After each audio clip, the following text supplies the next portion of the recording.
하겠습니다. 이 말씀이 조금 기다려고 했어요. 25절에서 32절, 에베소서 4장 25절에서 32절까지 같이 읽겠습니다. 그런즉 거짓을 버리고 각각 그 이웃과 더불어 참된 것을 말하라. 이는 우리가 서로 지체가 되니라. 분을 내어도 죄를 짓지 말며 해가 지도록 분을 품지 말고 마귀에게 틈을 주지 말라. 도둑질하는 자는 다시 도둑질하지 말고 돌이켜 가난한 자에게 구제할 수 있도록 자기 손으로 수고하여 선한 일을 하라. 무릇 더러운 말은 너희 입 밖에도 내지 말고 오직 덕을 세우는데 소용되는 대로 선한 말을 하여 듣는 자들에게 은혜를 끼치게 하라. 하나님의 성령을 근심하게 하지 말라. 그 안에서 너희가 구원의 날까지 인치심을 받았느니라. 너희는 모든 악법과 노함과 흠냄과 떠드는 것과 비방하는 것을 모든 악의와 함께 버리고 서로 친절하게 하며 불쌍히 여기며 서로 용서하기를 하나님이 그리스도 안에서 너희를 용서하심과 같이 하라. 아멘.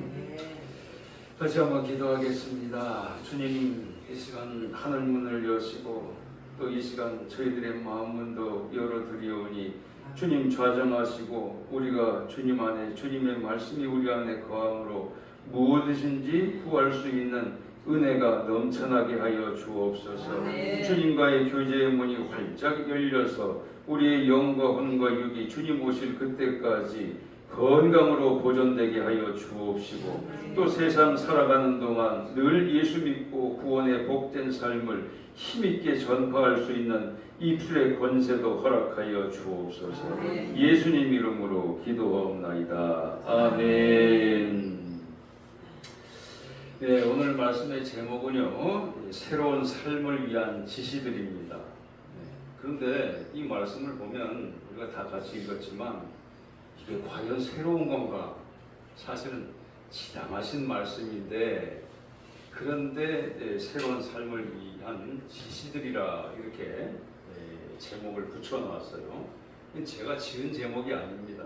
그게 아니고 성경을 연구하는 제일 높은 권위를 가진 나라가 독일이에요. 그래서 독일 성서신학자들 60명이서 연구를 다 해보고 내린 결론이 오늘 말씀의 제목을 이렇게 갖다 붙여놓은 겁니다. 자, 왜 이렇게 말씀을 하셨느냐? 에베소서 하면 떠올려야 될 게 뭐냐면요, 그리스도인의 영적인 무장입니다. 갈라디아서 하면 뭘 떠올려야 되느냐?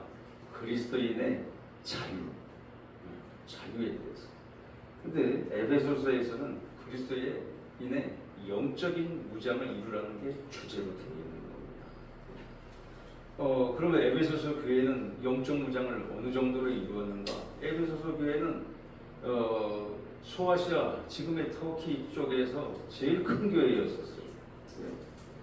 그래서 칭찬도 많이 받았습니다. 선행도 많고 수고도 있고 인내도 많았어요. 또 이단 사상도 잘 물리쳤고요. 거짓 교사들도 잘 분별해 냈던 겁니다. 말하자면 미혹을 잘 물리칠 수 있었던 겁니다. 근데 대외적으로는 강한데 내내적으로는 문제가 생긴 겁니다. 어떤 문제가 생겼느냐? 니골라 당으로 인한 시작된 분열이라고 그랬어요. 니골라가 누군가? 그 성도들께서 사도행전 앞부분을 보시면 7 집사가 있죠. 7 집사 중에서도 그 7 집사 되시는 분들이 전부 구제하는 일에만 전념하도록 부름을 받았지만 그렇다고 해서 그걸로만 사명이 끝난 게 아니고 그 중에서 스데반 집사님이라든지 빌립 집사님이라든지 이런 분들은 별도로 큰 전도자로도 쓰임을 받았습니다. 그걸로 그친 게 아니고 하나님이 쓰시겠다고 하면 그렇게 되는 거죠, 뭐. 근데 그 7 집사 중에 한 명의 이름에 니골라라고 하는 사람이 있어요. 그래서요, 사도 바울이 아시아, 서남아시아, 그다음에 아프리카, 유럽 지역, 그러니까 여기를 다 복음화시켰지만 그렇다고 해서 사도 바울이 혼자서 다 한 거 아닙니다. 이게 아니고 사도 베드로도 그쪽 다 지나갔어요. 사도 베드로. 단 어떤 차이가 있습니까? 사도 바울은 서신을 많이 썼고 사도 베드로와 다른 예수님의 짓게 되는 제자들은 의외로 많이 남겨두지를 못했어요. 그 차이밖에 없는 겁니다. 그 니골라로 인해서 교회 안에 분열이 생긴 겁니다. 그러자 예수님께서 에베소 교회를 진단을 하시는 거예요. 일곱 촛대 사이를 거니시는 이가 바로 예수님이시라고 되어 있죠. 그래서 각 교회들마다 문제점들을 다 예수님께서 말씀해 주시는데 그것은 잔소리로 하신 게 아닙니다. 그게 아니고 그 교회가 지금 앓고 있는 병든 믿음을 치유해 주시려고 하신 말씀이 되는 거죠. 분명히 에베소 교회 선행과 수고가 많았는데 분열이 되니까 이게 적어지는 거예요. 이게 적어지는 걸로 금방 알 수 있는 겁니다. 예수님의 진단과 처방과 경고가 계시록 2장 4절에 나와 있는 거예요. 뭐냐? 처음 사랑을 회복해야 된다.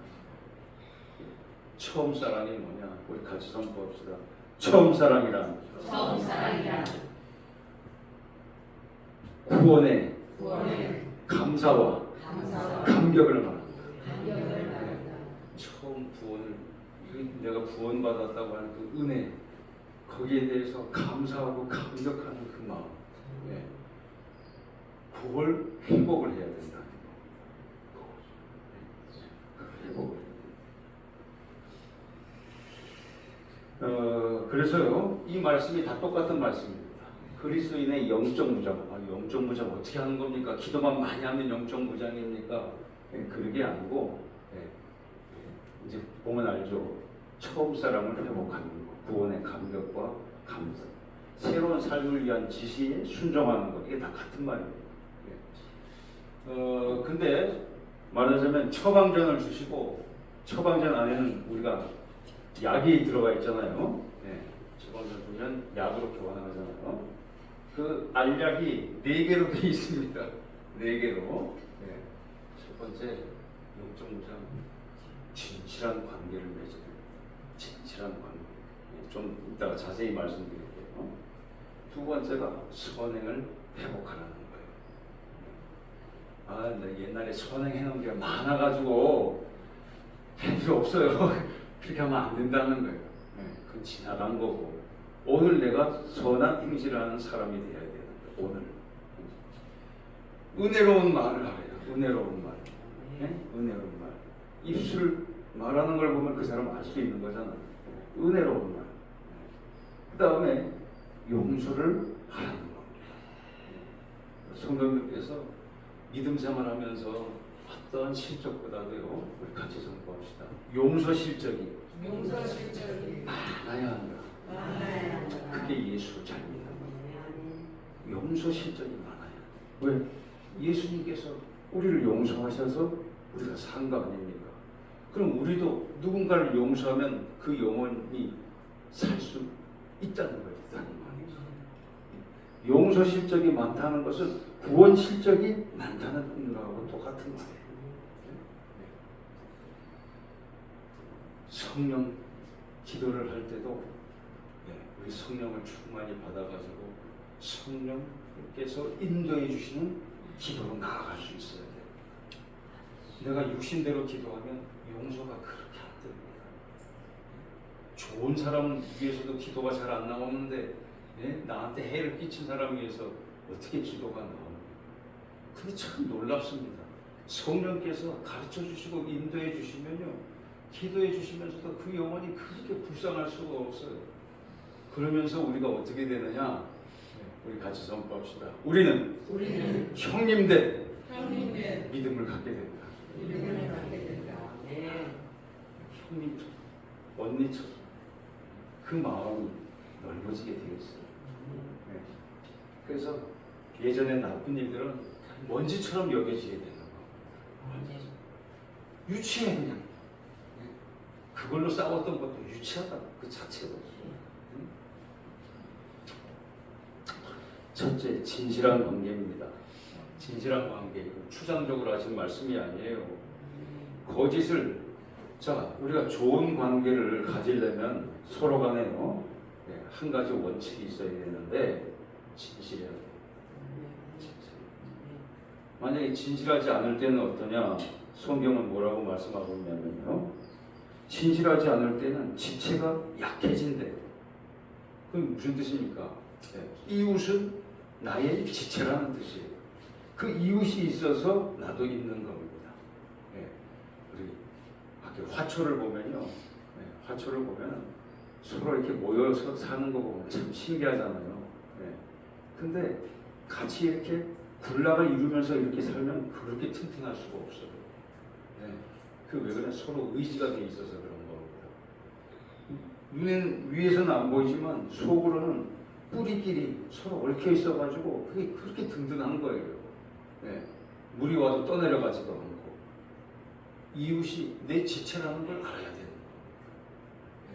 나도 지켜주고 이웃도 나를 지켜주는 겁니다. 근데 거기에 거짓이 들어가면은 지체가 떨어져 버립니다. 특히 분노를 다스리게 해요. 이웃과의 관계에서 중요한 거잖아요. 거짓이 개입되면 반드시 거기는 분노가 일어나게 돼 있어요.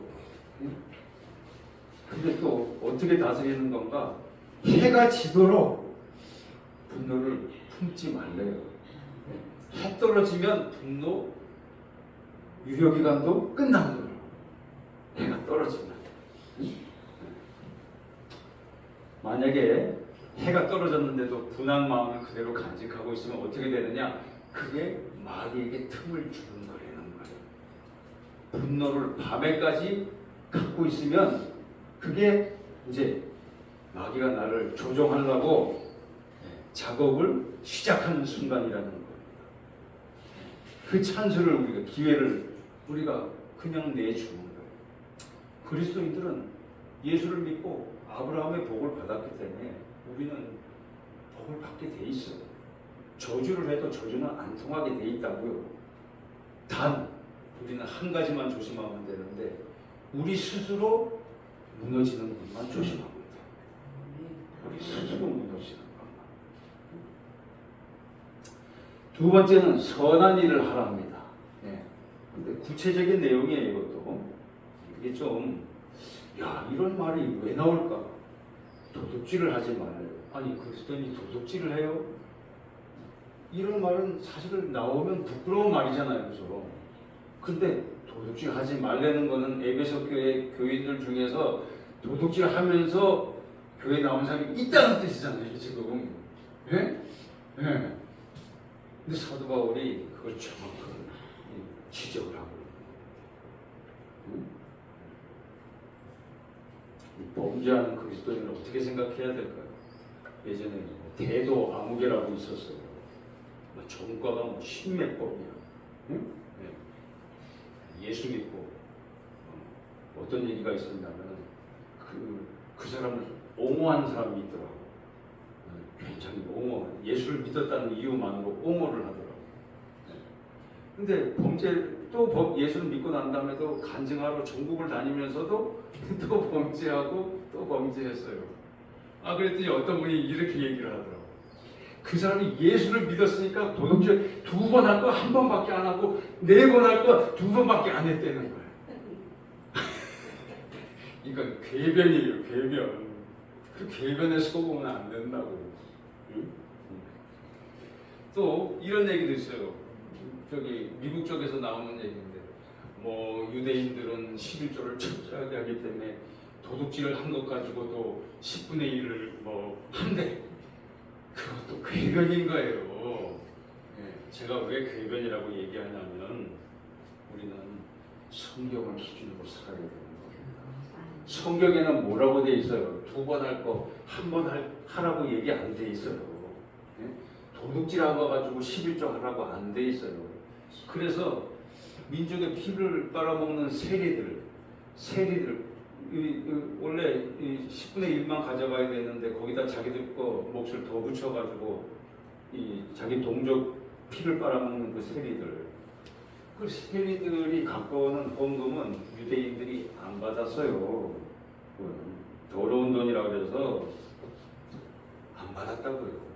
성경에 뭐라고 돼 있어요? 도둑질 하지 말고잖아요. 말고. 예?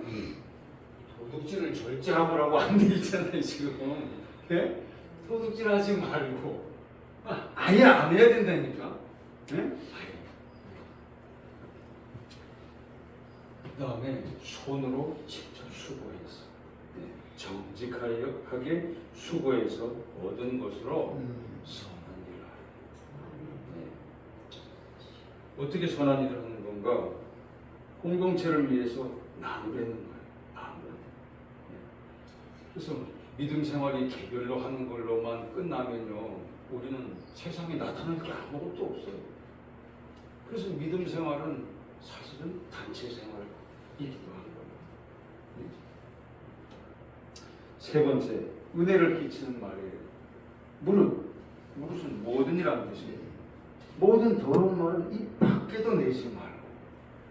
벌써 입 밖에 나오는 순간 불편해야 맞아요. 이게. 네?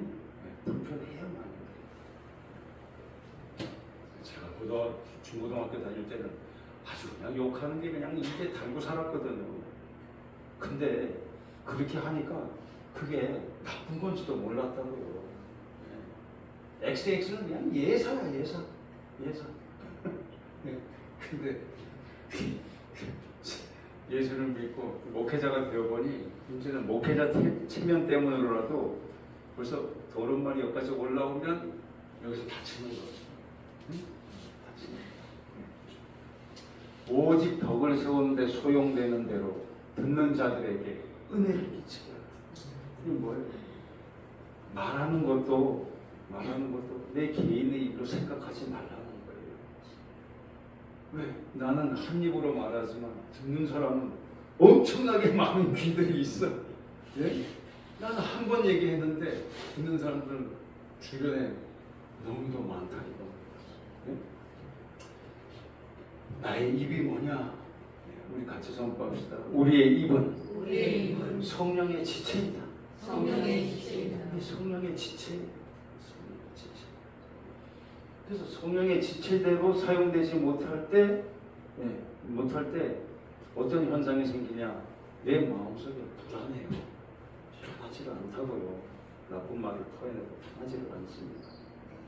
근데 더 놀라운 것은 그게 내가 안 편한 줄 알았더니 그게 아니고 성령께서 불편하셔서 내가 그걸 지금 치료하는 거예요. 우리는 성령과 늘 동행해 있기 때문에 구원의 날까지 인치심이 되시는 분이래요. 인치심이라고 하는 건 뭐냐? 옛날에 왕들이 명령을 내릴 때는 편지를 써가지고 그걸 실로 돌돌돌 감습니다. 거기다가 인장 반지를 꽉 찍어요.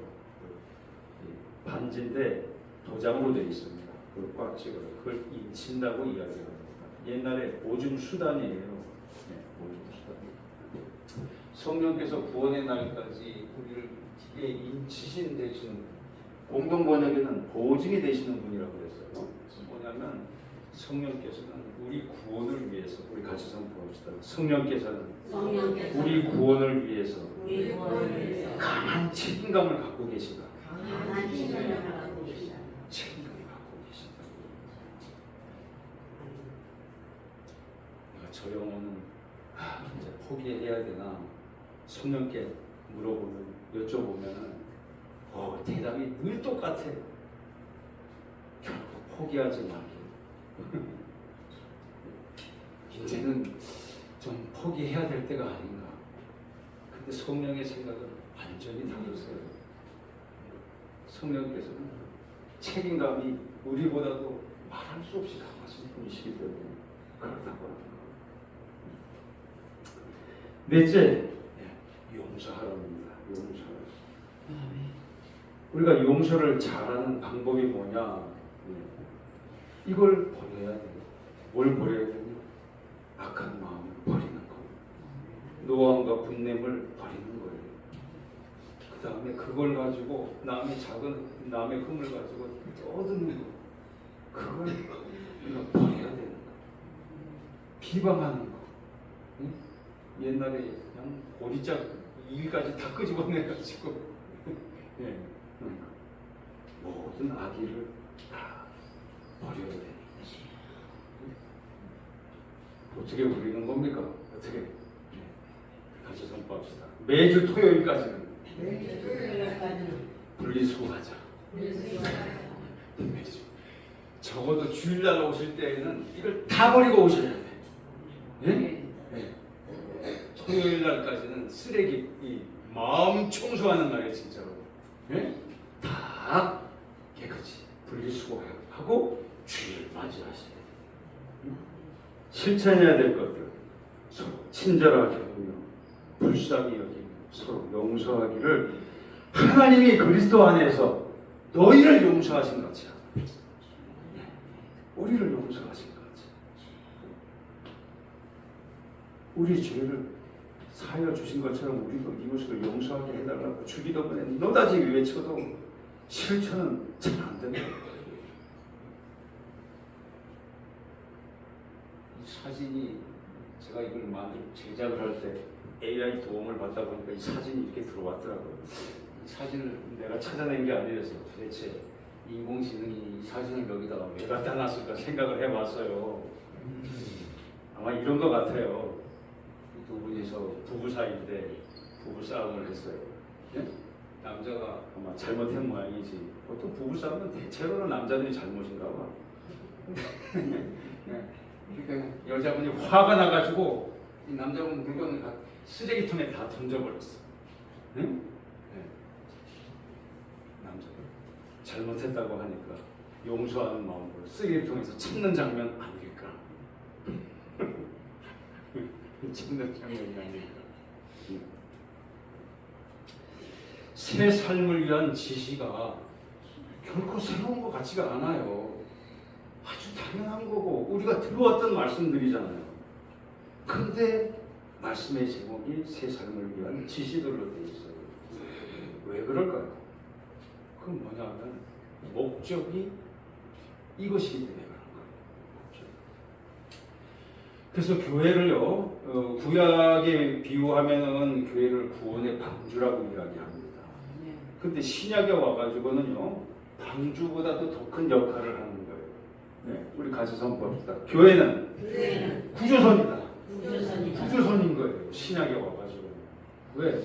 구약 시대의 방주는 자기들만 보존하면 되는 거예요. 그렇죠? 근데 신약의 구조선, 신약의 교회는 구조선인 겁니다. 우리만 살겠다고 항의하는 게 아니고 살리려면 우리끼리 연합이 잘 돼 있지 않으면 안 되는 거예요. 예? 그래서 틈이라고 돼 있지만 구조선에 그 바닥이 틈이 생기면 어떻게 되겠습니까? 배는 가라앉게 되는 겁니다. 서로를 신뢰하고 진실하고 선행을 베풀고 은혜로운 말을 하고 용서를 잘하는 교회는요, 그 틈이 방수제로 메워져 있는 거하고 똑같은 거예요. 만약에 거꾸로인 교회는 서로 진실하지 못하고 거짓이 판을 치고 그 다음에 선행 대신에 악행이 틈을 타고 은혜로운 말 대신에 아주 더러운 말이 나오고 용서 대신에 서로 분노하는 일이 많아지게 되면 그게 바로 그 교회의 바닥서부터 다 새는 거라고 똑같습니다. 교회가 크든 작든의 문제가 아니에요. 작아도 이 방수제가 잘 깔린 교회가 있으면 그 배는 구조선의 역할을 잘 할 수 있습니다. 배가 커도 이걸로 물이 스며들면 그 배는 초조한 거예요. 그러니까 예수님께서도 에베소 교회에 대해서 내가 촛대를 옮기겠다고 말씀하십니다. 절대 옮기고. 사도행전 16장 9절에 보면은 사도 바울이 제2차 전도 여행 때 이상하게 가려고 했던 목적지가 바뀝니다. 예수의 영이 허락하지 않는다고 되어 있어요. 근데 드로아에서 환상을 보니까 유럽 사람 하나, 마게도냐 사람이 손을 흔들면서 건너와가지고 우리를 도와달라는 것이었어요. 그게 뭐냐? 유럽의 구원, 하나님이 예비하신 구원 받기로 작정된 영혼들 전체를 대표하는 환상이잖아요. 그게. 예? 그러니까 사도 바울이 기도를 하고 환상을 본 거지만 그게 이건 뭐 개인적인 일로 제가 환상 한번 봤지 하고 그냥 끝났으면 유럽의 전도는 없는 겁니다. 그걸 그 한 사람을 보고 성경에 단수로 돼 있어요. 한 사람이라고 돼 있습니다. 한 사람. 예? 원인은. 근데 그걸 보고 사도 바울은 딱 알아차린 거예요. 그걸 보고. 설령 한 사람만 구원하기로 작정돼 있어서도 가야 되는 겁니다. 그게. 예? 순종하는 거예요. 근데 가보았더니 수많은 영혼들이 기다리고 있었거든요. 믿음 생활을, 또 우리의 기도 생활을, 우리의 선행을, 우리의 은혜로운 말을 개인 일로만 생각하면 그거는요 구조선에 혼자 있다고 생각하는 거하고 똑같은 거예요. 그렇지 않습니다. 우리는 구조선에 같이 담당하고 있는 구조대원인 줄로 믿습니다. 그러니 늘 서로 연합해야 돼. 좀 부족해도 연합해야 돼. 틈을 내어주려고 하면 안 돼. 그러니까 맞죠. 새로운 삶을 위한 지시 100번, 1000번 맞는 말씀이 되는 거예요. 몰랐던 말씀이라고 해서 우리를 새롭게 못하는 거 아니에요. 어떤 면에서 기본기입니다. 기본기. 그런데 운동을 잘하는 선수들 항상 평소에 하는 일은 뭐냐? 기본기를 익히는 겁니다. 왜? 교과서를 보고 그대로 운동을 연습을 해보면 실전에서는 그대로 안 나오는 경우가 거의 다기 때문에 그러면 다시 돌아와가지고 다시 기본기를 익히고 다시 시합장으로 나가는 겁니다. 그게 운동을 계속 잘할 수 있는 비결이 되는 거예요. 특별히 새로운 건 줄 아십니까? 특별히 새로운 게 아니잖아요. 기본기. 우리 서로 돕고 연합하는 일이 우리 기본기인 줄로 믿습니다. 그걸로 우리는 든든한 구조선을 이루어서 선정되신 주님의 말씀에 순종해서 이 지역사회에 계속된 복음 전파와 구원의 소망을 우리 함께 이루는 기쁨이 있기를 주님의 이름으로 축원합니다.